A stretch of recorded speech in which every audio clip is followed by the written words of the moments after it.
En el nombre del directorio de HIGEO, la Asociación Chilena de Ingeniería Geológica, les damos la más cordial bienvenida a la inauguración de nuestro ciclo de charlas que hemos planificado para este segundo semestre de 2021, que se compone de 4 charlas, las que se van a realizar el último jueves de cada mes, adelantada en octubre por el feriado, y a las 18:30 horas por esta plataforma Zoom, y van a quedar también disponibles posteriormente en YouTube.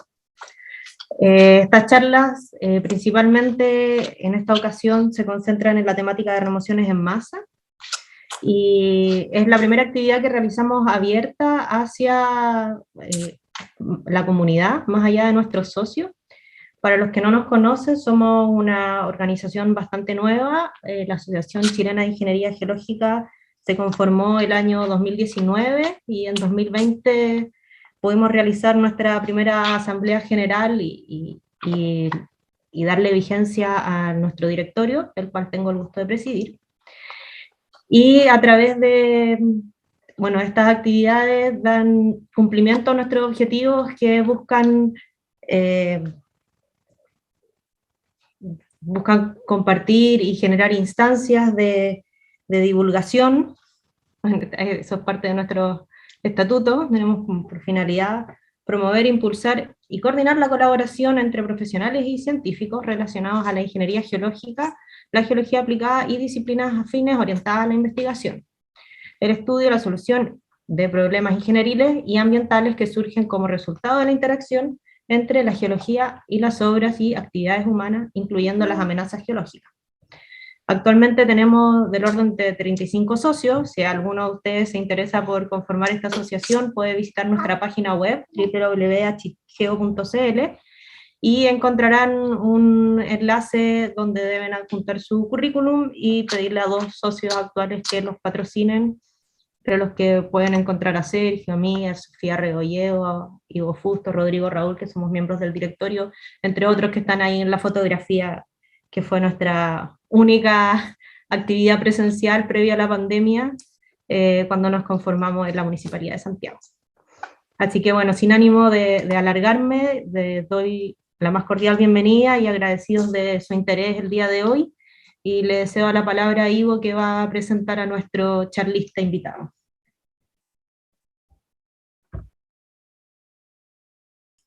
Ya. Hola, buenas tardes a todas y todos. Mientras Ardi va presentando sus diapositivas, permítanme introducirlo. Nuevamente caigo en las palabras de Natalia. Muchas gracias por participar en esta actividad. Lo ideal es que podamos establecer un nexo a través de esta asociación entre lo que son las ciencias de la Tierra y la ingeniería, de tal forma de que podamos mirar distintos problemas que acontecen en nuestro país desde una mirada interdisciplinaria, ¿ya? Y en ese sentido se enmarca la presentación del ingeniero Ardi Gatica. Dado de que conozco al expositor, permítanme presentarlo. Ardi es un ex estudiante de la Universidad de la Frontera, ingeniero civil oriundo de Temuco, ¿ya? El cual es una persona que normalmente trata de mezclar los números con las actividades al aire libre, por lo cual lo llevó a trabajar en lo que es teledetección aplicado a remociones en masa, lo cual también lo lleva a realizar trabajos en terreno. Le gusta mezclar lo que es la geotecnia con la modelación numérica, datos satelitales, y poder entender cómo los procesos de remociones en masa pueden afectar en la zona de los Andes del Sur, lo cual es un tema sumamente intrigante e interesante, dado que en estos momentos estamos bajo una condición de escenario de crisis climática, aunque suene un poco catastrófico comentarlo, pero es sumamente interesante y estar al tanto de las cosas que se hacen desde el sur de Chile, ¿ya? Y sin más que agregar, por favor, Ardi, te pido que inicie la presentación. Es bueno recalcar que después de la presentación de Ardi, lo ideal sería que tuviésemos una ronda de consulta en donde podamos conocernos mejor y hacer interacción entre las distintas áreas y poder ver cómo se pueden generar trabajos de forma de potenciar la asociación y también generar conocimiento para el beneficio de nuestra sociedad. Así que sin más, Ardi, por favor, adelante. Bueno, muchas gracias por esa presentación. Agradezco las palabras y agradezco también esta invitación. Creo que estas instancias son bastante importantes para la difusión de los distintos trabajos que se generan acá en Chile y en el sur de Chile. Bueno, como bien dijo Ivo, mi nombre es Ardi Gatica, soy ingeniero civil de la Universidad de la Frontera, y la charla titulada Deformación de laderas posterior a lluvias extremas en los Andes del Sur mediante INSAR es parte de lo que yo hice como mi trabajo de titulación, así también es parte del proyecto Fondesit que pueden ver en el pie de página. Voy a desactivar mi cámara para evitar problemas de internet y así iniciar con esta presentación.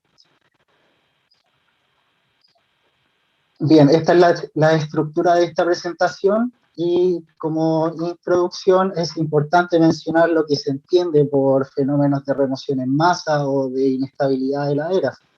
Bueno, los fenómenos de remoción en masa describen el desplazamiento de material, ya sea suelo, roca o una combinación de ambos, por efecto de la gravedad en el sentido de la pendiente.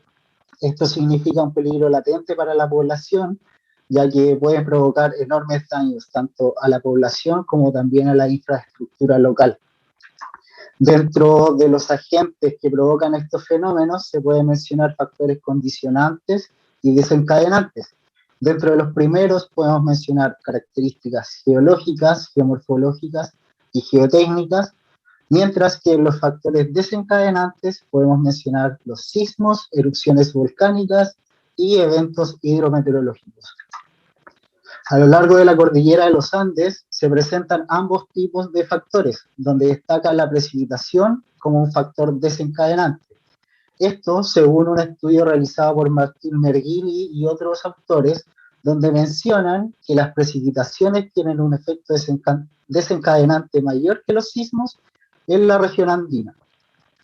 Y en este estudio se destaca el caso de Colombia debido a la presencia de esta zona húmeda tropical que sería bastante propicia para estos eventos. Sin embargo, Chile también presenta zonas con las condiciones propicias para remociones en masa inducidas por precipitaciones y hay distintos estudios que dan cuenta de ello para la zona centro-sur.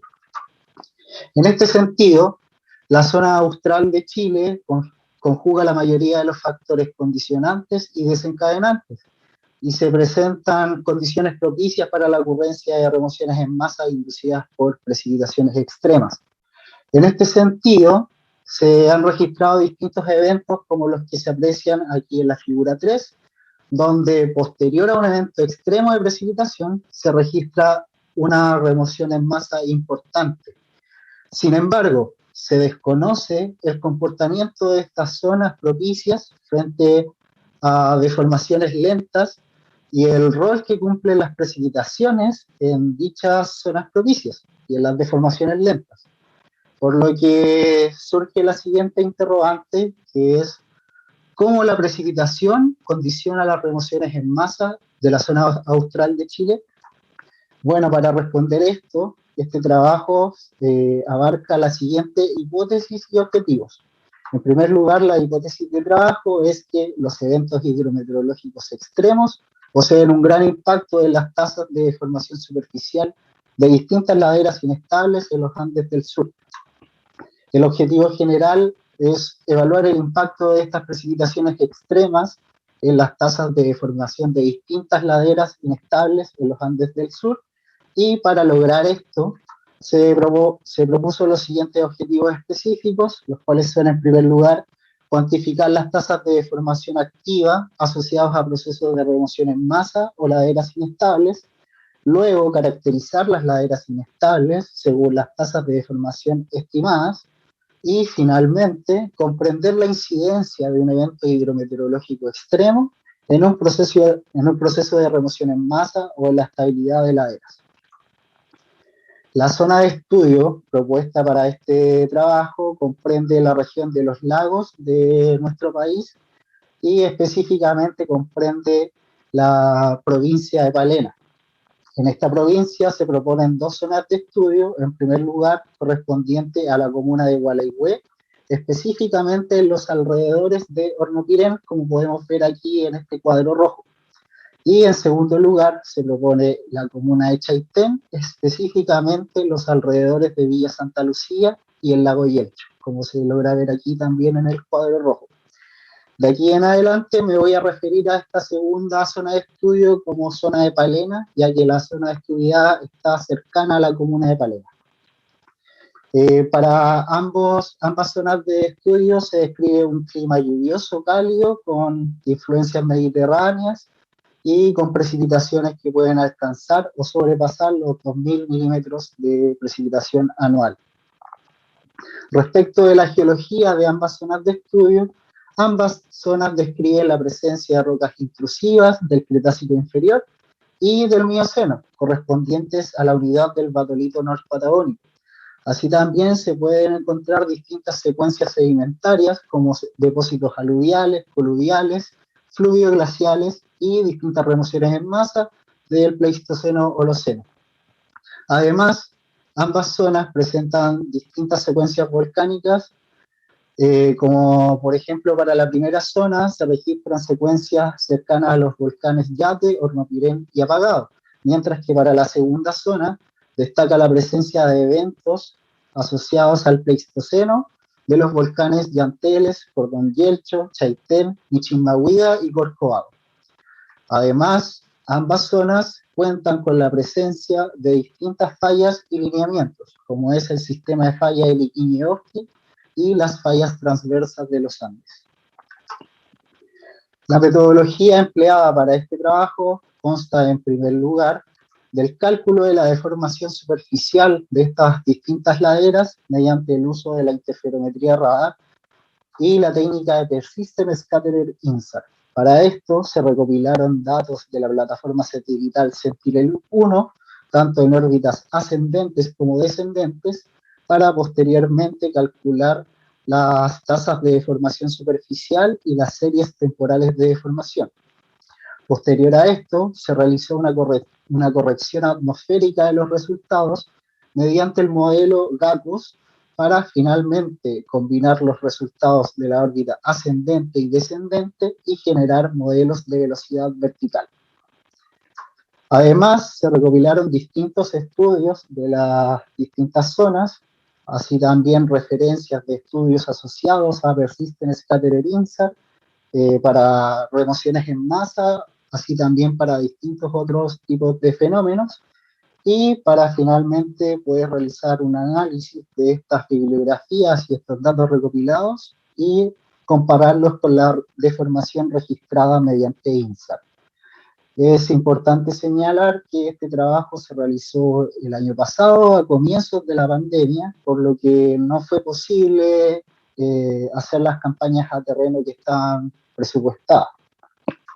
Finalmente, en el caso de las precipitaciones, se recopilaron datos de precipitación a escala diaria y con estos datos se identificaron algunos eventos extremos de precipitación para finalmente establecer la relación de precipitación y deformación al comparar las series temporales de deformación y series temporales de precipitación a escala diaria.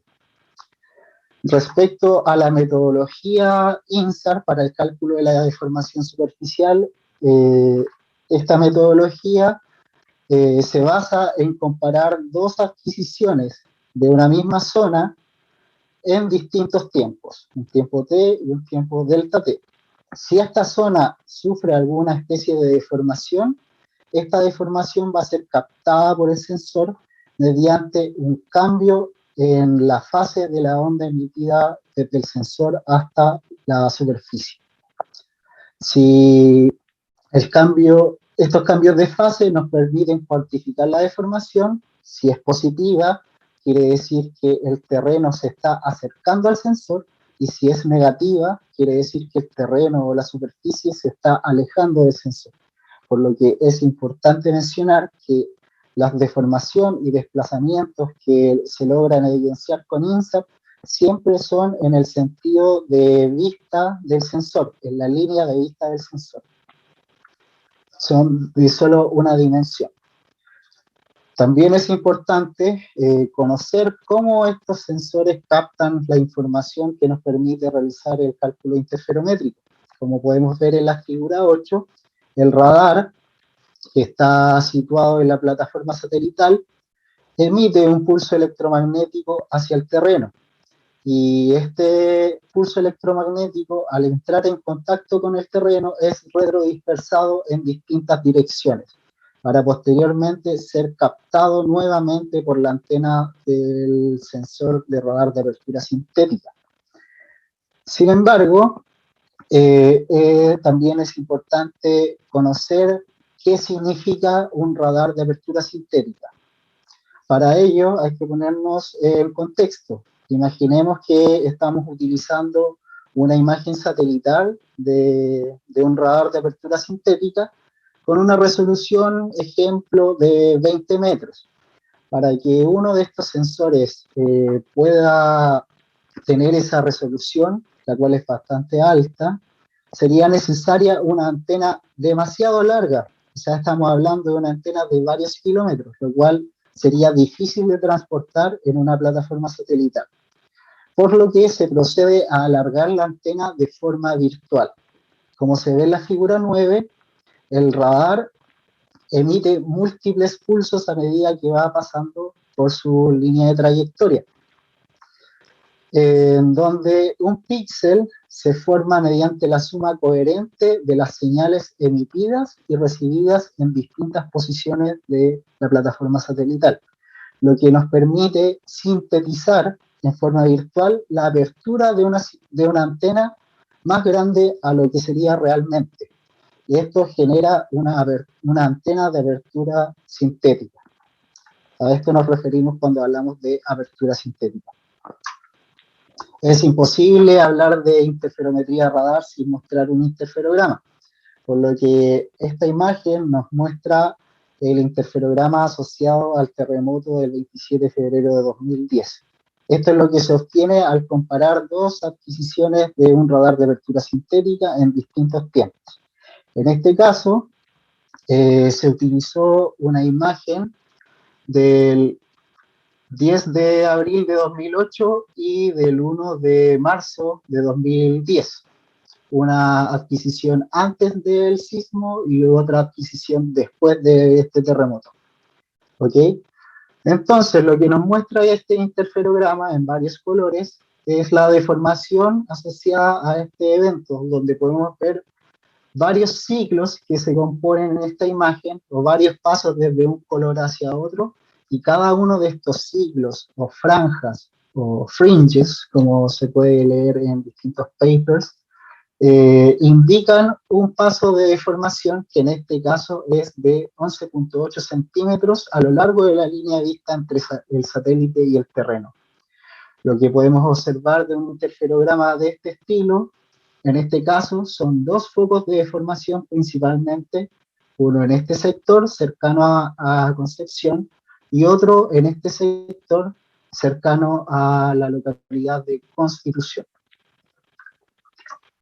Para este trabajo, además de la interferometría radar, se utilizó otra técnica posterior a esto, que es Persistent Scattering Insight. Esta técnica nos permite generar series temporales de deformación y consiste en reunir un stack o una serie de imágenes, idealmente más de 20 imágenes o adquisiciones de un radar de apertura sintética, y generar interferogramas considerando solo una imagen maestra. Esto quiere decir que de las 20 imágenes vamos a seleccionar una como imagen maestra y las restantes todas las vamos a comparar con respecto a esta misma imagen. ¿Ok? Entonces esto nos permite identificar ciertos sectores que permanecen estables a través del tiempo. Para entender mejor esta tecnología o esta técnica de Persistent Scattering Insight, podemos ver la figura 10, donde en primer lugar esta imagen de abajo nos muestra que el valor de fase de un píxel es la suma coherente de todos los dispersores que están contenidos en dicho píxel. ¿Ok? Si este píxel contiene muchos dispersores pequeños, esto va a provocar que los valores de fase del píxel sean aleatorios, casi como si se extrajeran de una distribución normal o alguna distribución con una alta variabilidad a través del tiempo. Por consiguiente, Si generamos una serie temporal con los valores de fase obtenidos con este píxel, vamos a obtener algo de este estilo, con valores bastante distribuidos a través del tiempo. Por otra parte, si el píxel contiene un único dispersor persistente que domina por sobre los demás, entonces los valores del píxel, los valores de fase asociados a este píxel, serán la suma coherente de las distintas contribuciones de los distintos reflectores, y como tenemos este reflector que predomina por sobre los demás, entonces la suma coherente va a estar predominada por este píxel de mayor tamaño. Y esto va a significar que al momento de generar una serie temporal con los valores de fase, vamos a tener valores de fase más estables a través del tiempo. Esto nos permite generar series temporales de deformación y cuantificar deformaciones milimétricas a través del tiempo. Respecto a los datos utilizados para la técnica de la interferometría de radar, tenemos distintos datos disponibles y estos dependen o tienen distintos periodos de adquisición, como podemos ver en la figura 12, y también trabajan con distintas bandas y distintas longitudes de ondas, y también tienen distintos periodos de revisita. En este caso yo trabajé con Sentinel-1, el cual consta de dos plataformas satelitales que son gemelas, con órbitas polares. Eso quiere decir que mientras uno está en el polo norte, el otro va en la posición del polo sur. Y este sensor trabaja en la banda C, con una longitud de onda cercana a los 6 centímetros, y tiene un tiempo de revisita promedio de 12 días, y en el mejor de los casos podemos contar con un tiempo de revisita de 6 días. ¿Ya? Dependiendo de la longitud de onda, podemos tener distintas características de penetración en distintas superficies. Por ejemplo, por aquí vemos que la banda C no es muy apta para las zonas de alta vegetación, y eso también se logra mostrar en este trabajo de acuerdo a los resultados obtenidos. Bueno, y sin más preámbulo, los resultados obtenidos mediante este trabajo, en primer lugar, dan cuenta de distintas laderas inestables o posiblemente inestables identificadas para ambas zonas de estudio. La figura 14 nos muestra estas posibles laderas inestables identificadas, donde mediante la técnica de Persistent Scattered Insert se logró identificar 388 laderas, y de ellas 250 coinciden con el inventario de remociones en masa del CERNAGEOMIN. Aquí podemos ver en colores azules las remociones o laderas inestables identificadas mediante Persistent Scattered Insert, y en color celeste aquellas laderas inestables identificadas mediante Insert que también coinciden con el inventario del CERNAGEOMIN. Y por último, en color rojo, las remociones catastradas por el CERNAGEOMIN. Algunas de ellas, porque son bastantes. Luego, la figura 15 y figura 16 muestran distintas laderas inestables que fueron seleccionadas para este trabajo, según las características que presentaban, es decir, eran las que presentaban las mejores características de acuerdo a los objetivos planteados.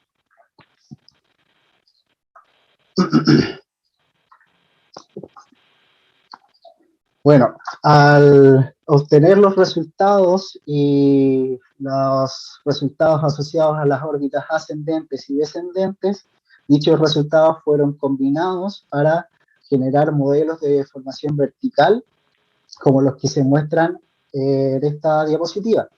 En colores cálidos nos indican tasas de deformación positiva, es decir, una especie de alzamiento, y los colores más fríos nos estarían indicando tasas de deformación vertical negativas, por lo que nos estarían indicando una especie de subsidencia.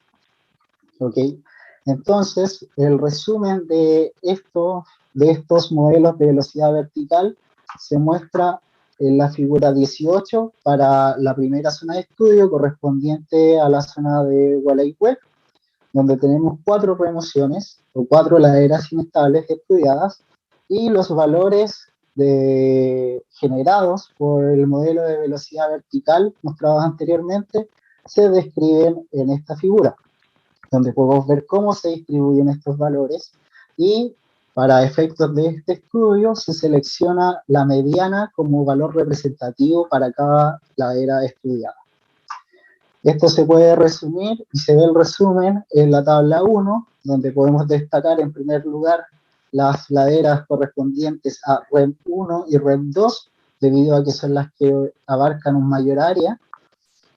Y también podemos destacar las laderas asociadas a REM 3 y REM 4, debido a que estas describen una tasa de deformación vertical negativa según el valor de la mediana, lo cual nos estaría indicando que en términos generales estas laderas están subsidiendo. Respecto a las características de estas distintas laderas según los resultados de las series temporales de deformación, podemos ver las remociones o las laderas asociadas a REM 1, REM 2 y REM 3, ¿cierto? Que están ubicadas en unidades del batolito norpatagónico correspondientes al Cretácico inferior, y podemos observar que en este periodo correspondiente a inicios de noviembre del 2018 y fines de abril del 2019, podemos ver que se observa que estaría subsidiendo, ¿cierto? Un primer periodo que nos estaría mostrando una subsidencia que se repite en estas 3 remociones. Variabilidad en las adquisiciones SAT. Por otra parte, tenemos la ladera asociada al REM 4, la cual no muestra un comportamiento similar al que se vio anteriormente. Si comparamos estas series temporales de deformación, podemos ver que el 20 de noviembre de 2018 se registró un evento de precipitación extrema con una precipitación diaria de 117 milímetros, registrada por la estación Puelo. Y este evento coincide con estos periodos de subsidencia mostrados anteriormente. Acá podemos ver en este gráfico la precipitación registrada y acá arriba podemos ver una estimación o la suma de las precipitaciones registradas entre cada adquisición del satélite, entre cada medición SAR, ¿cierto? Entonces aquí podemos ver una precipitación acumulada cercana a los 200 milímetros cada 6 días.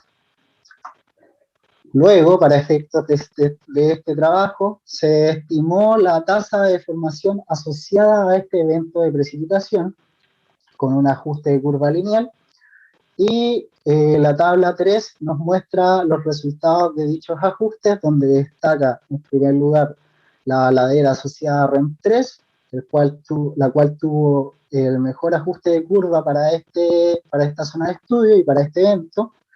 Y por otra parte destaca la ladera asociada a REM 2, ya que es la que obtiene una tasa de deformación más acentuada, por así decirlo. Para la segunda zona de estudio, tenemos aquí la figura 22, que nos muestra un detalle o cómo se distribuyen los valores de las tasas de deformación vertical generadas por los modelos de velocidad generados al combinar órbitas ascendentes y descendentes. Y esto se resume en la tabla 4, donde podemos destacar en primer lugar las laderas asociadas a Villa Santa Lucía Superior y Yelcho Oriente, las cuales son las de mayor área, y también podemos destacar las laderas asociadas a Yelcho Occidente y Palena Sur, ya que sus modelos de velocidad vertical o de deformación vertical describen tasas de deformación mediana con valores negativos, lo cual nos estaría indicando que estas zonas estarían subsidiendo a lo largo de todos los años que fueron analizados. Respecto a las características de estas remociones o de estas laderas y su relación con las series temporales de deformación, podemos mencionar en primer lugar estas dos laderas inestables correspondientes a las laderas norte y sur de un lago que denominé lago 1, porque se veían bastantes lagos de tipo glaciar en las partes altas de la montaña, y en ambas laderas se logran ver dos periodos de subsidencia bastante marcados, los cuales están separados por periodos de gran variabilidad entre las adquisiciones SAP. También podemos ver la ladera asociada a Palena Sur, la cual está emplazada en una unidad metamórfica, pero que no presenta el comportamiento que se dio en las otras remociones anteriores, las cuales están emplazadas en las unidades del batolito norpatagónico del Mioceno. Seguimos con las laderas asociadas a Villa Santa Lucía Superior, por donde pasó el evento de Villa Santa Lucía, ¿cierto? Y la serie temporal nos muestra que también se logra ver estos dos periodos de subsidencia bien marcados, separados por periodos de variabilidad, pero con deformaciones graduales y sostenidas en el tiempo. Esta ladera comprende secuencias volcánicas del Pleistoceno correspondientes al cordón Yelcho. Por otra parte, la figura 25 nos muestra las laderas occidente y oriente del lago Yelcho, donde se puede observar que también estas laderas muestran esta deformación, este primer periodo de subsidencia. Sin embargo, esto está seguido por periodos de gran variabilidad, tanto en las adquisiciones del sensor, como también en los rangos de deformación de cada adquisición. Si comparamos esto con los valores de precipitación, podemos observar que en primer lugar tenemos el mismo evento extremo del 20 de noviembre del 2018, pero que para estas zonas fueron registrados 86 milímetros, y que coincide con el primer periodo de subsidencia mostrado anteriormente para estas 5 laderas o remociones identificadas: ladera norte y ladera sur del lago 1, ladera occidental y oriental del lago Yelcho y Villa Santa Lucía Superior. Y además contamos con un segundo evento de precipitación extrema correspondiente al 5 de marzo de 2019, correspondiente a una precipitación diaria de 99 milímetros, registrado por la estación Valle Río Frío, donde aquí las laderas identificadas como ladera norte y ladera sur del lago 1 y Villa Santa Lucía Superior mostraron ser sensibles a este segundo evento. Esto se puede resumir en la tabla 6, donde se calculó la tasa de deformación asociada a cada evento de precipitación y el valor recuadrado asociado a cada ajuste de curva. Y respecto a esta tabla podemos destacar las laderas asociadas a ladera norte y ladera sur del lago 1 y Villa Santa Lucía Superior, ya que son las que mostraron ser sensibles a ambos eventos de precipitación, esto según las tasas descritas y los valores de los ajustes de curva obtenidos.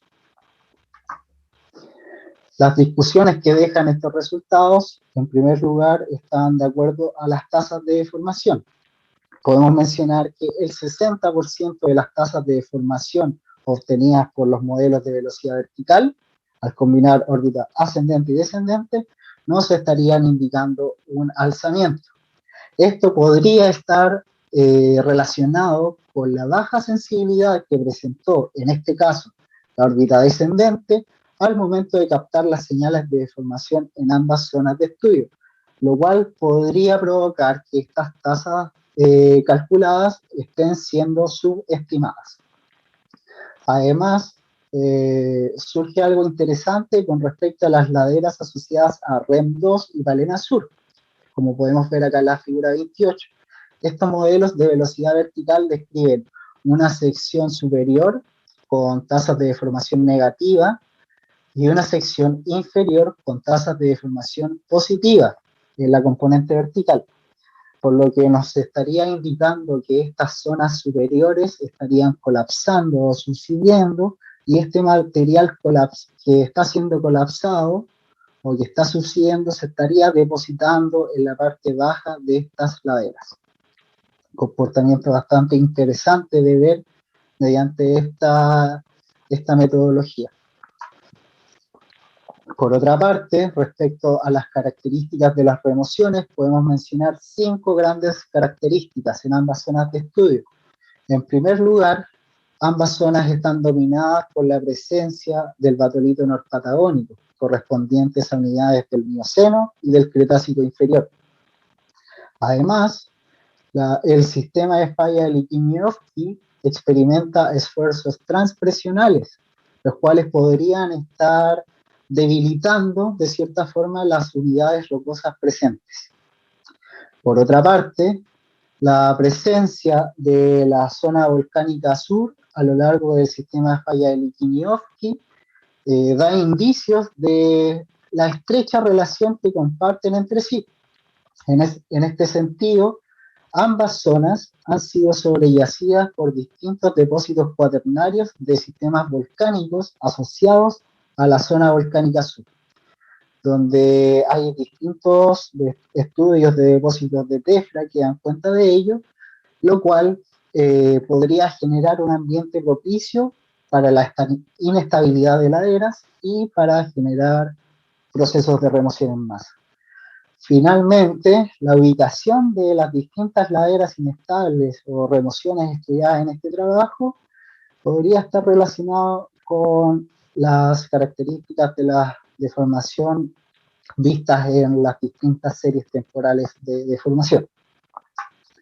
En ese sentido, podemos mencionar en primer lugar las laderas asociadas a Villa Santa Lucía Superior, la cual está dominada por la presencia de material volcánico procedente del cordón Yelcho. Su serie temporal, que se ve aquí en la figura 30, muestra tendencias sostenidas y cambios graduales en el tiempo, a diferencia de otras laderas inestables ubicadas en las unidades del batolito norpatagónico, correspondientes al Cretácico o al Mioceno. Además, hay ciertas laderas o ciertas remociones ubicadas en rocas intrusivas del Cretácico inferior que muestran, en primer lugar, gran variabilidad entre las medianas de deformación y variabilidad entre los rangos de deformación. Esto, si tratamos de interpretarlo, podría describir ciertos procesos de reacomodo de detritos y de rocas. Sin embargo, esto es una interpretación que sería interesante analizar con datos en terreno. También se observó una tendencia similar de variabilidad entre adquisiciones en las remociones ubicadas en rocas intrusivas del Mioceno. Sin embargo, esta tendencia no es tan abrupta como en el caso anterior. Además, se observó que las remociones que presentan gran variabilidad entre adquisiciones también presentan pendientes pronunciadas, como la ladera sur del lago 1, que podemos ver aquí, y también como Yelcho Oriental. Respecto al impacto de la precipitación, en primer lugar, para las laderas de Gualaihue podemos mencionar que son sensibles solo al primer evento de precipitación. No lograron mostrarse ser sensibles al segundo evento, y podemos mencionar que se observa un umbral de precipitación acumulada de 194 milímetros a lo largo de 6 días, que vendría siendo la distancia temporal entre cada adquisición del satélite para este periodo. Para el caso de la zona de Palena, se observa una sensibilidad a ambos eventos para algunas laderas estudiadas, donde podemos mencionar que se observa un umbral de precipitación acumulada de 130 milímetros a lo largo de 6 días. Y también podemos mencionar el caso particular de Villa Santa Lucía Superior, la cual presenta una gran sensibilidad a los eventos de precipitación. Podemos ver que las tasas de deformación posterior a estos eventos de precipitación se comportan de manera lineal, lo cual explica los valores altos de coeficiente R cuadrado obtenidos para estos ajustes de curva, y además se logra ver algo interesante, ya que previo a estos periodos de subsidencia podemos ver una especie de alzamiento, en este caso y en este caso. Esto podría estar asociado al tipo de suelo comprometido, el cual presenta gran porosidad, según lo expuesto por Joaquín Oyarzún en su trabajo de título del 2019, donde tomó distintas muestras de esta zona y logró llegar a esas conclusiones. Además, podemos mencionar ciertos casos donde las laderas estudiadas no mostraron ser afectadas por los eventos de precipitación, sin embargo, mostraron tasas de deformación negativas. Esto podría indicar que la deformación registrada por estas laderas está dominada por componentes estacionales y su relación con la geomorfología. Respecto de las laderas ubicadas en el batolito norpatagónico, podemos mencionar que las unidades del Mioceno fueron sensibles a ambos eventos, mientras que las unidades ubicadas en el Cretácico inferior, o sea, del batolito norpatagónico del Cretácico inferior, solo mostraron ser sensibles al primer evento de precipitación. Esto según los valores de R cuadrado obtenidos para los ajustes de curva. Finalmente, las precipitaciones extremas este trabajo mostró que las precipitaciones extremas tienen un gran impacto en las tasas de deformación de las distintas remociones y laderas estudiadas en los Andes del Sur. Esto se puede mostrar en la tabla 7, donde se compara la tasa de deformación normal que fue obtenida mediante la combinación de órbitas ascendente y descendente, y la tasa de deformación asociada a cada evento de precipitación. En color rojo aquí se muestran las remociones que no mostraron ser sensibles a los eventos de precipitación, o bien que obtuvieron ajustes de curva deficientes con un R cuadrado por debajo del 0,5. Además, con respecto al alcance de la metodología de Persistent Scalar INSAR, podemos nombrar ciertas ventajas y desventajas. Dentro de las ventajas podemos mencionar que Sentinel-1 presenta una alta resolución espacial y temporal. En el mejor caso se obtuvieron adquisiciones cada 6 días, y esto también nos permitió generar un historial de deformación en ambas zonas. Por otra parte, las desventajas más destacadas, por así decirlo, en estas zonas de estudio fueron la presencia de pendientes pronunciadas y alta vegetación, lo cual significa una alta dificultad al momento de interpretar estos datos. Así también, la alta vegetación nos reduce la cantidad de píxeles seleccionados para este trabajo, para este análisis. Además, podemos mencionar en términos generales que la órbita ascendente logró mostrar deformación posterior a las precipitaciones extremas. Además, las remociones identificadas describen deformaciones lentas, lo cual está de acuerdo con la capacidad que tiene INSAR a captar deformaciones lentas del orden de milímetros año a centímetros año, y además los resultados obtenidos son consistentes con distintos mapas de susceptibilidad que fueron generados para ambas zonas de estudio por distintos trabajos de título, como se ve aquí en la figura 33.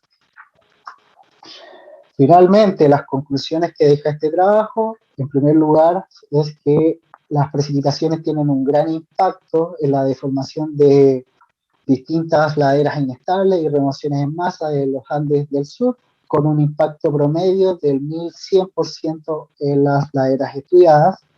Además, existe una fuerte relación de las condiciones geológicas y geomorfológicas en el desarrollo de deformación en las laderas de los Andes del Sur. Esto según la presencia del batolito norpatagónico y los lineamientos y fallas como el sistema de falla Liquiñovsky y las fallas transversas de los Andes. Además, es importante destacar la influencia volcánica en ambas zonas de acuerdo a los registros de depósitos de TEFRA correspondiente a la zona volcánica sur, y cómo esto condicionaría a la inestabilidad de laderas. Además, la ubicación de las distintas remociones o laderas inestables y la cercanía de alguna de ellas a lagunas y glaciares, lo cual nos podría indicar la posible participación de procesos de hielo y deshielo, y además el constante depósito de sedimentos de origen glaciar y su influencia en la inestabilidad de laderas. Finalmente, el uso de Persistent Starter INSAR mostró ser consistente con los objetivos planteados, donde se logró estimar las tasas de deformación lentas, de acuerdo a la capacidad de INSAR, y también se logró identificar periodos de subsidencia asociados a precipitaciones extremas. Estas son algunas de las referencias que utilicé para este trabajo. Esa ha sido mi charla. Muchas gracias por su atención y tiempo. Ya. Muchas gracias, Ardi. Una interesante charla. Te agradecemos tu buena voluntad para poder compartir el conocimiento para con nosotros. Es interesante las cosas que se pueden hacer con percepción remota, y realmente creo que este es un nicho que a nivel país todavía estamos empezando este camino y que podemos explotar un montón a futuro. Si es que mi presidenta me lo permite, voy a dar paso a las preguntas. Ya, creo que Matías Bravo tenía unas preguntas. Le voy a dar el micrófono a él para que pueda intervenir. Así que, por favor, Matías, adelante. Hola, muchas gracias. Lo primero, igual, sumarme las palabras que hay en el chat de felicitar esta instancia, felicitar la presentación.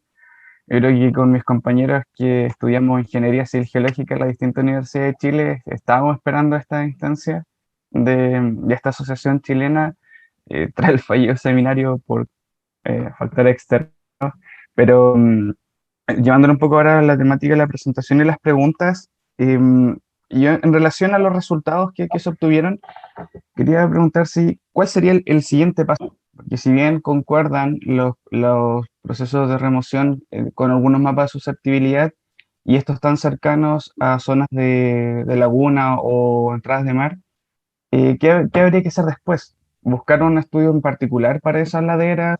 ¿Generar algún tipo de mapa de riesgo un poco más hacia el factor de un posible tsunami por proceso de remoción en masa? Y una clasificación también, porque determinando la velocidad y la deformación de las laderas, podríamos identificar qué tipo de movimiento en masa, según algunas clasificaciones como de Ruden y Van, podemos decir qué tipo de proceso estaría ocurriendo.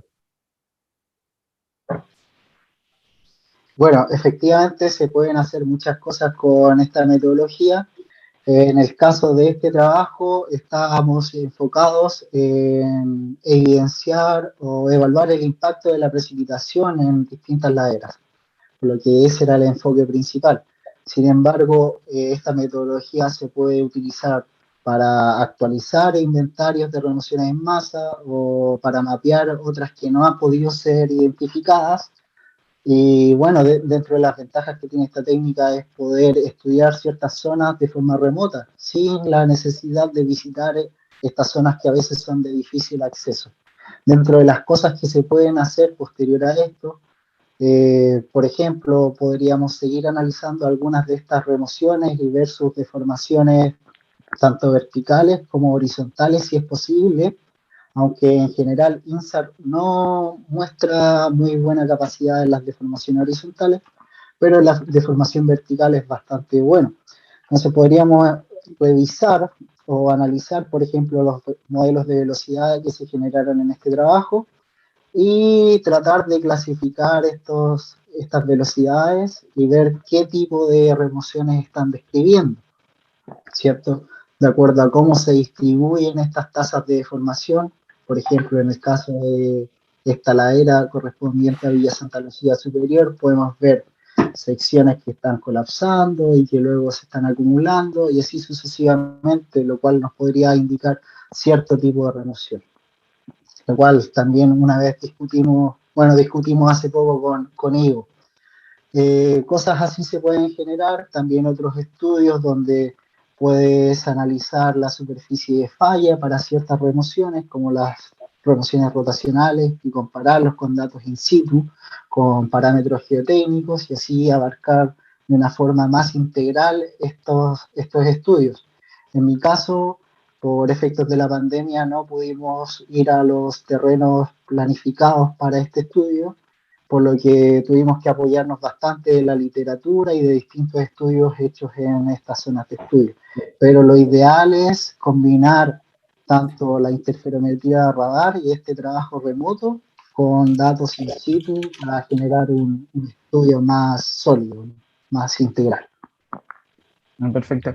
Lo otro, y son dos más cortitas, no sé si conoces los métodos del ChaltStab y SIGMAP, que igual son unos métodos de susceptibilidad para estudiar la estabilidad, valga la redundancia, de las laderas a un nivel macro, que estos también consideran el método de la pendiente infinita. O sea, es hidrogeológico, hidrometeorológico, pero también le da esta componente geotécnica en la estabilidad. Y por último, si se tiene algún antecedente del estado de la roca de este batolito norpatagónico, si está si hay un conocimiento de algún grado de alteración o meteorización que pudiera también influir de manera preliminar en estos procesos. Bueno, la verdad es que no conozco los métodos que me mencionaste anteriormente, conozco ciertos pasos de cómo se generan estos mapas de susceptibilidad, pero no soy especialista en esa parte, lo que no podría darte una respuesta concreta. ¿Y me podrías repetir lo segundo, por favor? Sí, si hay algún antecedente de alguna alteración o Ah, meteorización de la roca de este batolito. ya, perfecto. Yo no lo tengo claro, la verdad. No he podido ir a la zona a estudiarlo. Como mencionaba anteriormente, dentro de lo que estaba presupuestado para este trabajo era ir a las zonas y visitar, generar un registro fotográfico y también tomar las distintas muestras de la zona. Sin embargo, personalmente no pude asistir, bueno, por la contingencia y luego por otros proyectos no pude visitar esas zonas. Así que no tengo certeza de qué tan meteorizada están esas zonas. Yo supondría que si se logran ver tasas de deformación negativa es porque esta zona está siendo erosionada, ¿cierto? Y que esto podría mostrarnos cierto grado de desgaste de estas rocas que están descubiertas. Como observación, aquí la gran mayoría, por no decir todas, las laderas estudiadas que están siendo mostradas en esta diapositiva están con muy poca cobertura vegetal o prácticamente no tienen cobertura vegetal, por lo que estaríamos en presencia de zonas donde se ve efectivamente roca o porciones de suelo descubiertas. Por lo que aquí, claro, nos estaría mostrando deformación, ciertos grados de erosión. Quién sabe, quizás podríamos analizar meteorización, pero el dato duro, como te menciono, no lo tengo. Muchas gracias. Paso la palabra a Rodrigo, que también tiene consultas. Bien, muchas gracias. ¿Se escucha, verdad? Adelante. Bien, bueno, primero felicidades a Ardi por su presentación y también a la asociación, digamos, en esta primera charla de tantas, como se mencionó al inicio, así que muchas felicitaciones. Tengo varias consultas, pero solamente me voy a enfocar en una, con el fin de dar la oportunidad a los demás compañeros. Y la consulta es la siguiente. Se observaba en las series temporales de la deformación vertical, por ejemplo, como lo que se veía en la figura 19, me da la impresión ver un comportamiento cíclico, ya que después de los eventos se observa que hay cierta recuperación de esa deformación vertical. Entonces la consulta ¿es correcto ese comportamiento cíclico? Y si es correcto, ¿a qué podría estar asociado? Bueno, lo que hacemos al trabajar con INSAR es interpretar esta información. Lo que nos muestra INSAR es que la zona se está alejando o desplazando, o sea, alejando o acercando del sensor, ¿cierto? Entonces, Una de las dificultades que presenta el trabajar con INSAR es trabajar en regiones montañosas donde el interpretar los datos se hace un poco complejo. Por eso se hace uso de la combinación de las órbitas ascendente y descendente. Respecto a este comportamiento que mencionas que es cíclico, la verdad no tenemos los antecedentes como para mencionar que efectivamente sea correcto mencionar un comportamiento cíclico. Más bien nosotros lo asociamos a periodos de gran variabilidad, como se puede ver tanto en las adquisiciones como también en algunos rangos de deformación, y lo cual podría estar asociado quizás a procesos de reacomodación de roca o de transporte de detritos. Pero quizás mencionar que estos comportamientos cíclicos sean correctos escaparía de las capacidades que tenemos con los antecedentes mostrados en este trabajo. Y antes de pasar disculpa, Rodrigo, ¿terminaste o...? Sí, no sé, solamente como concepto que podría también ser un comportamiento cíclico, no sé, asociado a esta ciclicidad con respecto al mismo satélite. Pero solamente Claro. que aclarar la respuesta, así que muchas gracias.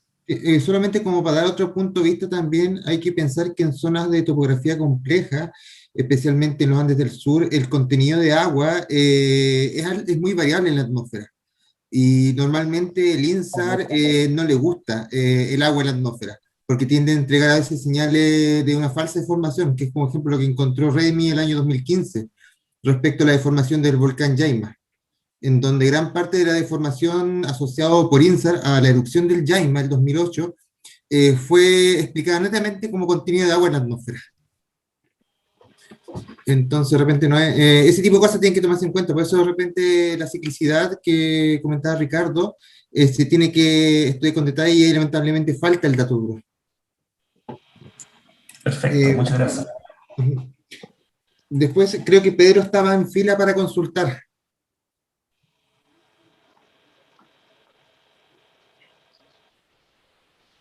Ahí está. ¿Se me escucha? Sí. Adelante, Pedro. Ya.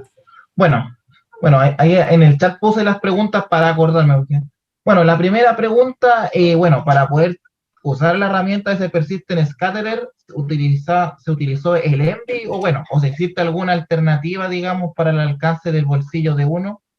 Primero.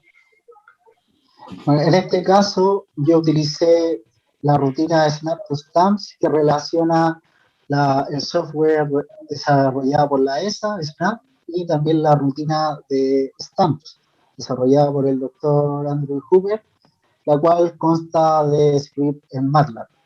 Hay otras opciones que son open source, como es Genetizar, Giant, ICE,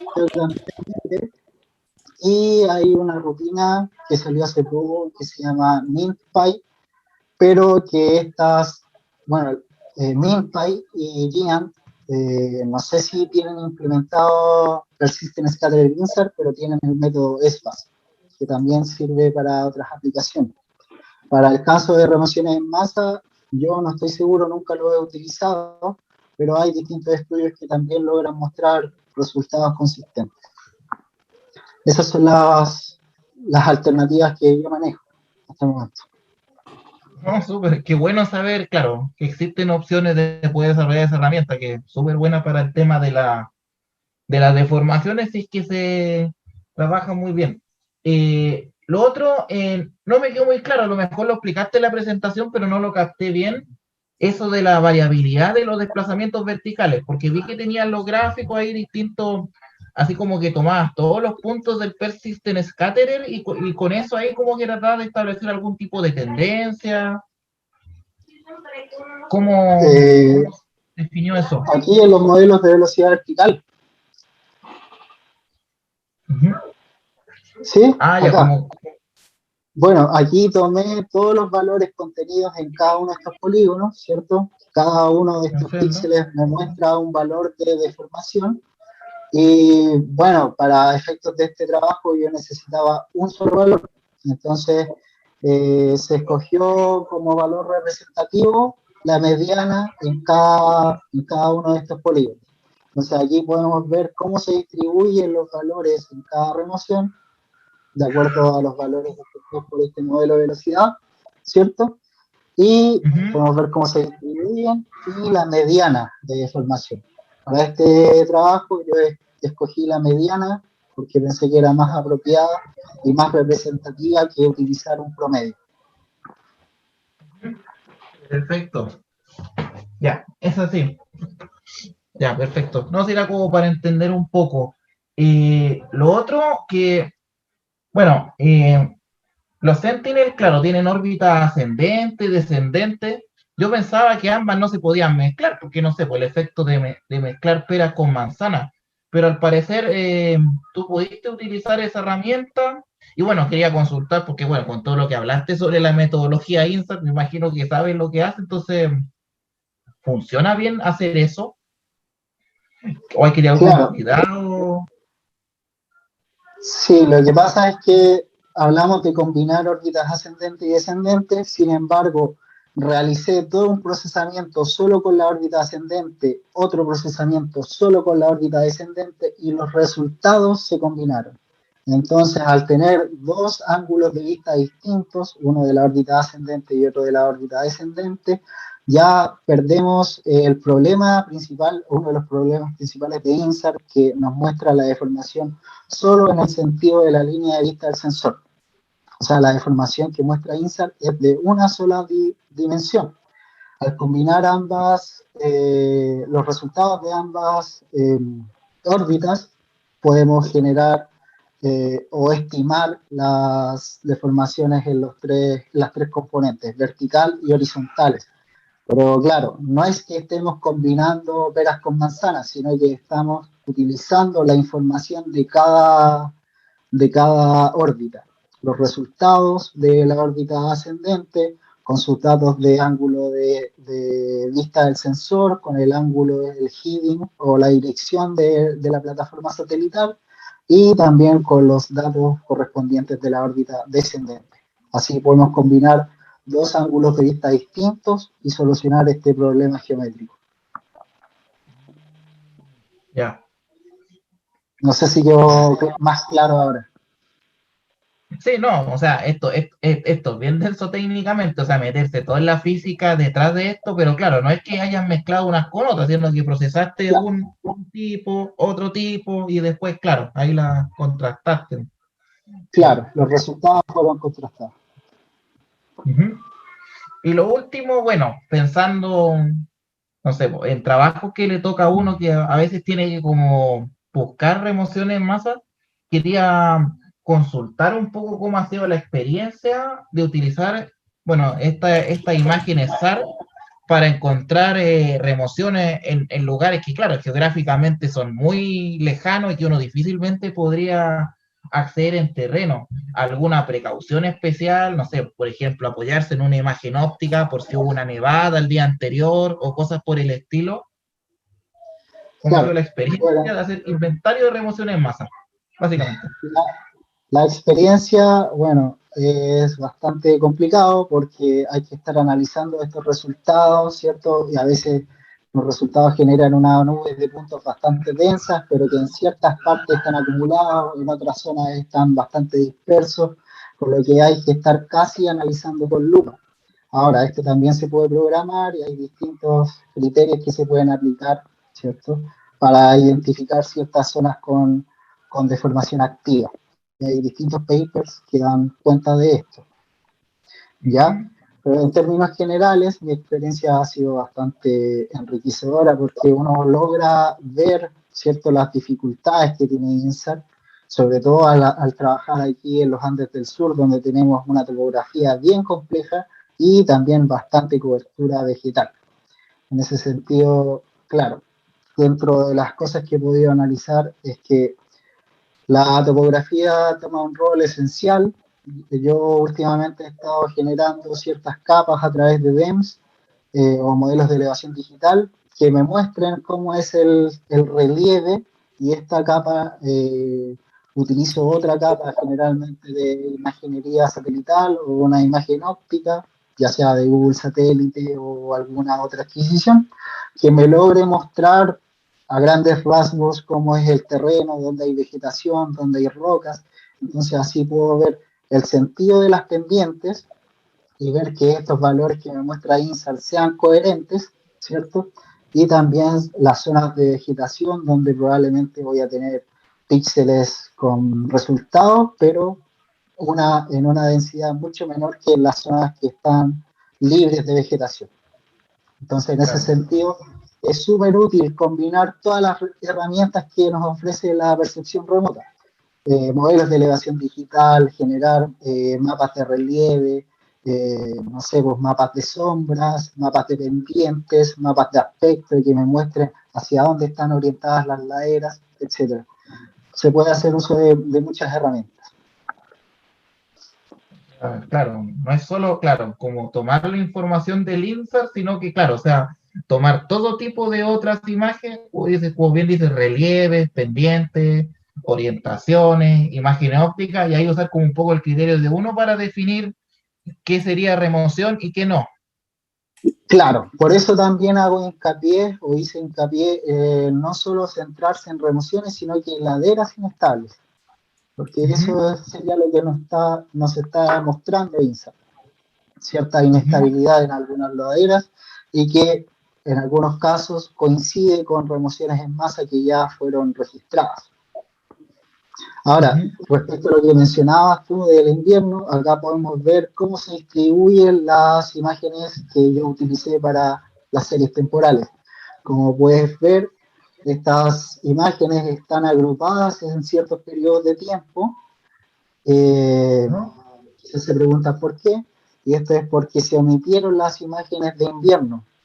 Esto debido a que en invierno, en los Andes del Sur, tenemos una gran cobertura de nieve, y la nieve nos causa bastantes estragos al momento de trabajar con INSAR, ya que toda esa zona que está cubierta de nieve, INSAR la toma como valores que no tienen coherencia a lo largo del tiempo. Ya no estaríamos en presencia de un reflector persistente, sino que estamos en presencia de esta masa de nieve que va aumentando y disminuyendo su superficie de acuerdo a la temperatura y otros factores. No, ya, no, súper bien. En honor al tiempo de los demás que tienen dudas, con eso estoy listo. Muchas gracias. Ya. Creo que Camila Troncoso tenía una pregunta. Adelante, Camila. Y después creo que Iván también quiere hacer una consulta. Igual les pido por favor que sean lo más conciso porque parece que se hizo cola para preguntar. Y eso es bueno, parece que la charla aprendió. Así que por favor, adelante, Camila. Hola, Ardi, gracias por tu presentación. Voy a tratar de acordarme de mis preguntas. No, pero lo primero era que yo encuentro esto súper interesante como una primera metodología para zonas grandes para poder pensar en el futuro, en tener tal vez un sistema de monitoreo de remociones en masa en esta zona. Y obviamente yo tengo entendido dentro de lo ignorante que soy en este tema, que se está viendo en distintas partes del mundo tratando de usar esta técnica en zonas cubiertas de vegetación. Se te iba a preguntar si tú has leído sobre eso, si has empezado a hacer pruebas, porque claro, ahí estaría como el mayor interés de usar esta técnica en zonas que no tenemos la posibilidad de acceder o de ver y tratar de usarlo como de alguna forma predictivamente para saber dónde se podrían producir en el futuro remociones. Y lo otro que va un poco ligado a eso es si dentro de este trabajo, que no sé si fue tu tesis o trabajo o algo así, o si han estado trabajando con el SENA Geomin, por ejemplo, o con otros geólogos, en tratar de usar como las características geológicas o geotécnicas de la zona para ver qué zonas serían más susceptibles de tener ya sea deslizamiento somero o más profundo. Eso por ahora. Tu primera pregunta está asociada a la capacidad de INSAR en regiones con vegetación, ¿verdad? Por lo que Sí, es que yo leí. leí que es como algo que está en pañales en otras partes del mundo, se ha probado, entonces quería ver si tú te has empezado como a meter en eso para ver si es posible usarlo acá. Sí, Hay distintos software y distintas técnicas de postproceso de estos interferogramas que nos permiten generar series temporales de deformación, ¿cierto? Porque un interferograma en sí nos va a mostrar solo los valores de fase obtenidos mediante comparar dos adquisiciones. Por lo que en este caso yo utilicé STAMS, el método Stanford de Persistent Scattered Insert, y este modelo dentro de sus cualidades, o dentro de lo que ellos mencionan como cualidades, es poder obtener buenos resultados en zonas con vegetación densa, ¿ya? Dentro de mis resultados, yo también obtuve resultados en zonas de vegetación. Obtuve algunos píxeles con valores. Ahora, ¿por qué estos no fueron mostrados en este trabajo? Es porque no logré obtener una densidad necesaria como para generar una estadística y como para generar los modelos de velocidad vertical, ¿cierto? Por eso las remociones que yo mostré acá, todas coinciden, bueno, aquí voy a mostrar algunas imágenes de Google Earth, todas coinciden con zonas donde no hay vegetación, ¿cierto?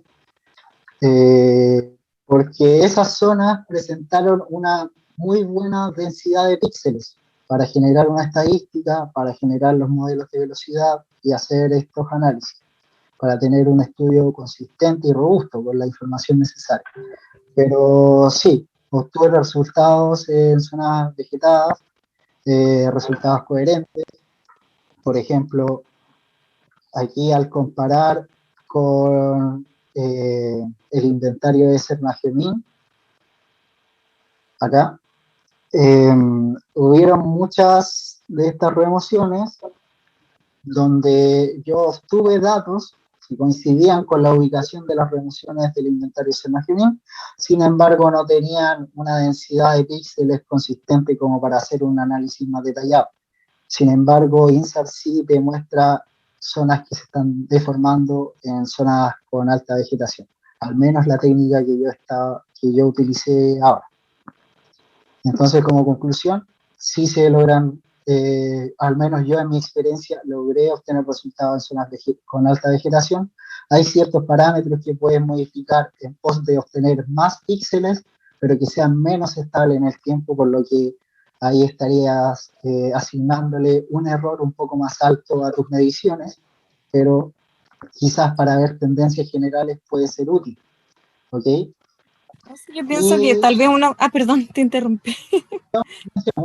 Dímelo. No, como que es súper bueno en realidad para utilizar eso tal vez como una alarma de que ahí puede estar pasando algo y complementarlo con otras técnicas, con LiDAR o con algo más local en el fondo.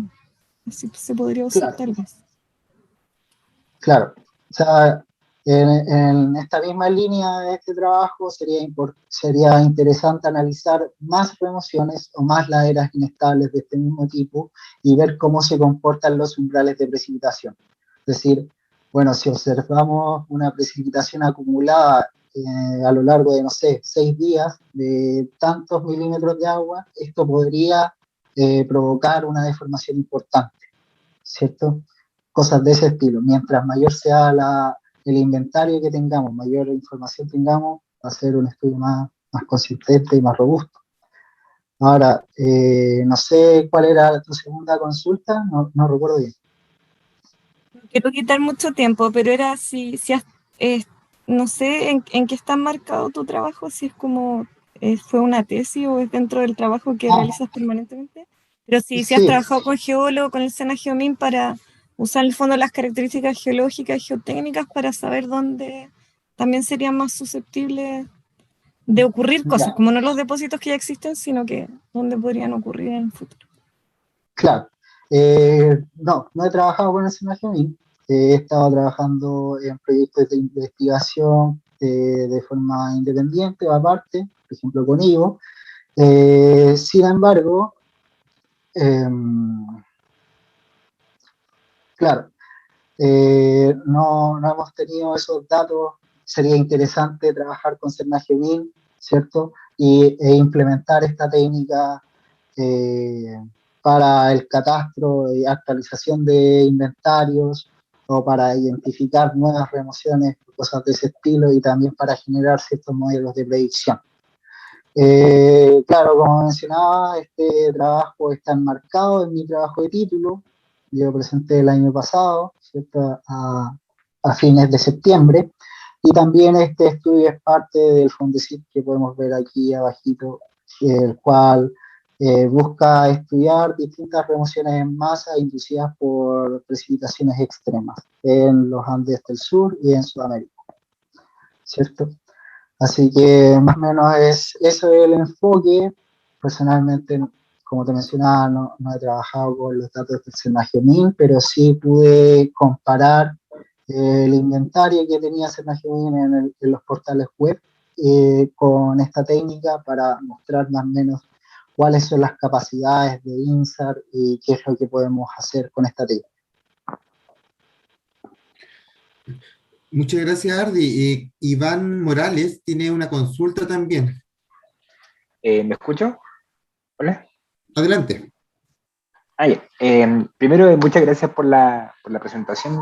Fue muy buena y bueno, ya la mayoría de las dudas que tenía ya se aclararon, pero puntualmente todos estos periodos de variabilidad donde no hay como una tendencia marcada en la deformación, tienen que, no me quedó tan claro si tienen que ver con como los depósitos en particular o las laderas en particular o son como las limitaciones de la metodología. Y si es así,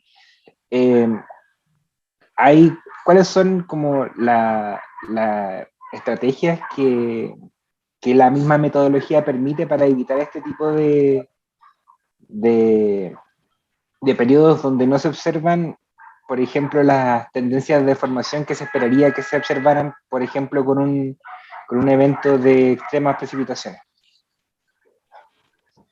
Bueno, en este caso, lo esencial era comparar esto, o sea, lo visto mediante el sensor de forma remota, con datos adquiridos en terreno. Como mencionaba, yo no pude ir a terreno, pero la idea original de este trabajo era ir a estas zonas que ya habían sido analizadas mediante INSAR, ir a esos puntos y tratar de extraer muestras, ensayarlas geotécnicamente, hacer distintos ensayos, caracterizar los suelos, ¿cierto?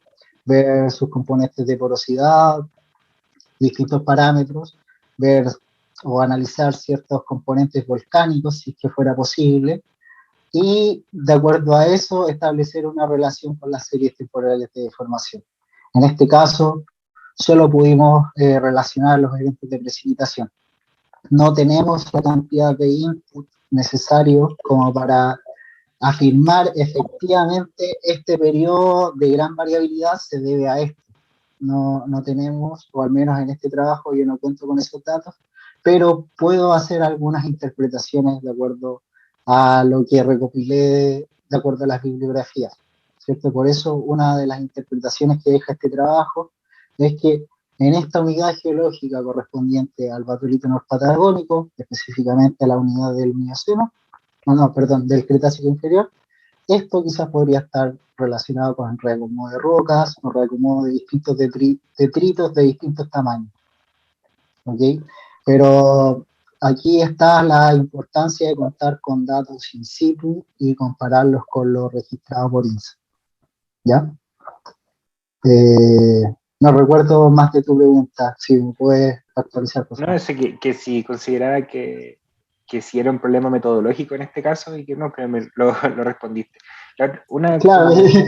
Sí, puntualmente, esto por ejemplo en los como hielo y deshielo en los depósitos de las laderas también generan deformaciones pequeñas que podrían también como cambiar las medianas en este caso. ¿Está considerado eso como parte de la limitación, cierto?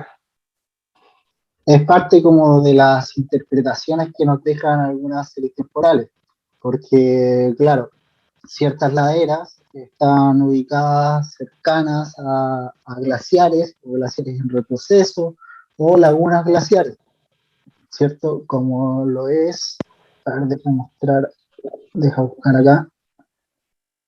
Aquí las laderas norte y sur del lago 1, si las vemos desde Google Earth, vendrían siendo estas, ¿cierto? Aquí se logra ver este glaciar que está atrás, y que probablemente existía este glaciar aquí que estaba confinando estas paredes y luego desapareció, ¿cierto? Retrocedió, dejó ciertos depósitos sedimentarios y además liberó cierta carga de estas laderas, por lo cual se produjo una descompresión de estas laderas y ahí pueden haber sido, pudo haber significado ciertos procesos como gelifracción, etc.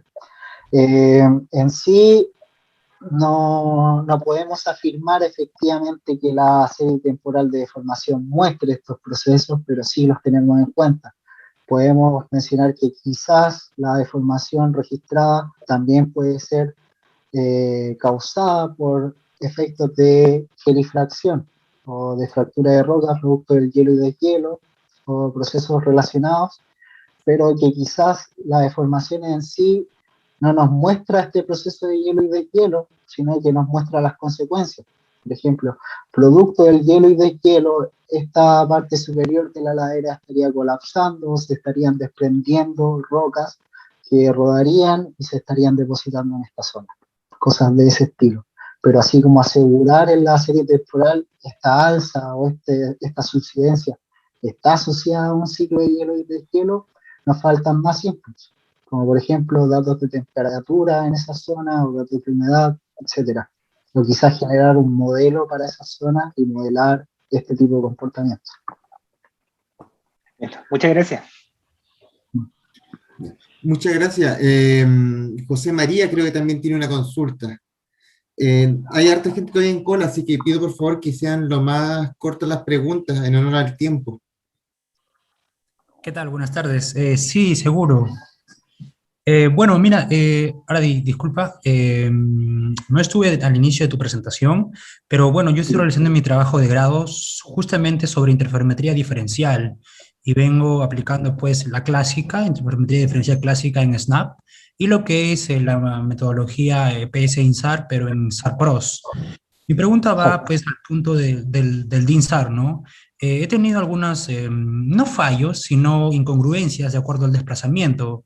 Después del interferograma, entiendo que tú lo has pasado al STAMS, pero después del interferograma el SNAP te permite hacer, ¿no? Aplicar los filtros de Goldstein, multilooking y aplicar una transformación, ¿no? Del phase to displacement o el phase to height, de fase a altura.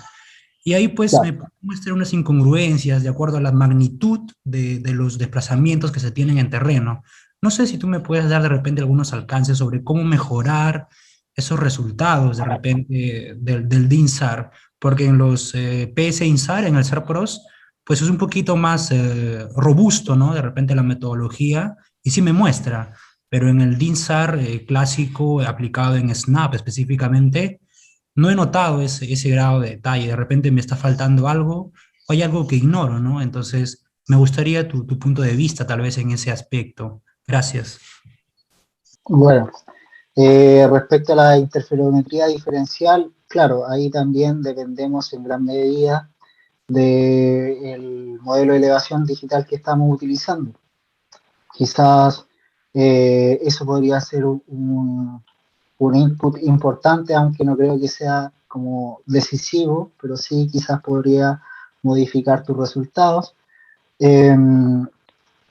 Otra cosa que podría estar incidiendo en tus resultados, dependiendo de dónde está ubicada tu zona de estudio, quizás son las componentes de la atmósfera, ¿cierto? Porque al realizar DINSAR o interferometría diferencial, claro, estaríamos quitándole la componente topográfica a todos nuestros datos de fase y posteriormente convirtiéndolo en desplazamientos, ¿cierto? Pero también dependiendo de la zona, dependiendo del día de adquisición también, hay distintas componentes atmosféricas que podrían estar causando cierta variación en nuestros resultados, y esas componentes atmosféricas logran ser removidas de cierta forma al trabajar con series temporales de deformación, al analizar un stack más bien robusto de varias imágenes satelitales y generar este cálculo de persistent scatter o SBAS, en fin, una serie temporal de deformación mediante estas técnicas, ¿ya? Quizás eso podría ser lo que está generando diferencias en tu trabajo, bueno, a grandes rasgos y analizándolo bastante someramente sin tener mayor detalle de tu trabajo. Eso es lo que se me viene a la mente por ahora. Vale, gracias, Ardi. Sí, complementando a Ardi, quizás también cuando se trabaja con Snap y se corrige con el DEM, depende del tipo de DEM que tú estés ocupando. De repente hay zonas en donde el DEM tiene un error en la vertical muy grande y eso te puede introducir un artefacto. Por ejemplo, ¿qué es lo que nos pasa aquí nosotros en el sur de Chile cuando trabajamos con Aster, con el GDEM? El GDEM tiene un error en la vertical monstruoso y eso introduce artefactos cuando tú haces el interferograma. Entonces, eso también se debe manejar con cuidado. Normalmente cuando se tiene zonas con vegetación, conviene más trabajar con DEM derivados de radar como el SRTM o el Pulsar. Pasar a Aster GDEM en zonas con vegetación no es muy recomendable. Creo que, bueno, continuando, creo que Rosana tenía una consulta. Adelante, Rosana.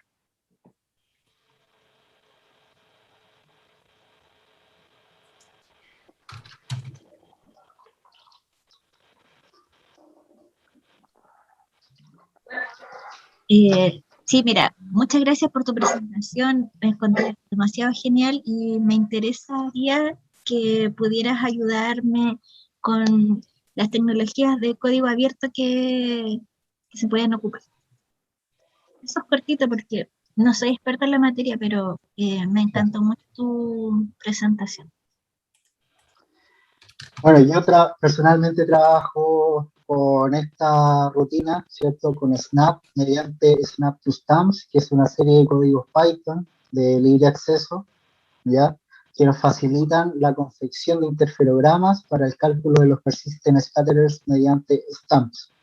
Stamps también es de libre acceso, sin embargo, son rutinas de MATLAB, por lo que necesitarías una licencia de MATLAB o una licencia educacional si es posible, ¿ya? Otras alternativas de código abierto son GNTSAR para el cálculo de los interferogramas y GIANT para el cálculo de series temporales.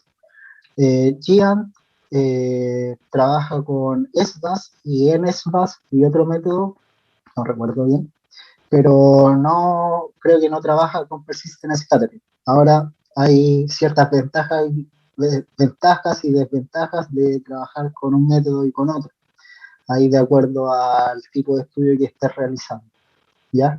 Otra opción gratuita o libre es ICE, si no me equivoco, y una rutina en Python que se llama MinPy, que salió hace poquito, creo que el año pasado, 2020-2019, que también nos permite hacer el cálculo de interferogramas y las posteriores series temporales de deformación mediante SBAS también. Respecto a persistent scatterer, solo manejo Stamps. Ya, esas son las opciones que te podría mencionar. También está la opción de SARPROS, pero eso creo que es pagado. Pero creo que puedes solicitar una licencia de, no recuerdo cuánta duración, creo que un par de meses. Ok, muchas gracias. Bueno. Muchas gracias, Ardi. Quedamos hasta aquí con las preguntas, parece, porque no hay nadie más en espera. Creo que hubo un comentario de un asistente que comentaba que los estudiantes de ingeniería geológica esperaban este tipo de instancias. Me voy a tomar la libertad para contarles como Copucha que Achigeo como asociación está pensando en abrir ya postulaciones para que los estudiantes puedan asociarse de forma diferida y con una cuota de membresía mucho más baja en comparación a profesionales, pensando en que estamos en una época de pandemia y pensando también que un estudiante universitario, todos lo fuimos, de repente no manejamos millones y millones de pesos. De repente con suerte solamente tenemos para el coleto. Entonces, dejo abierto ese comentario para las personas que se inscribieron a esta charla y pidieron que se hiciese llegar información de la asociación. Le va a llegar esta información en algún momento.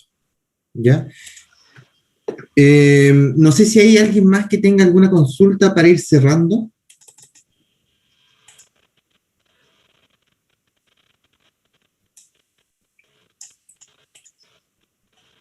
No.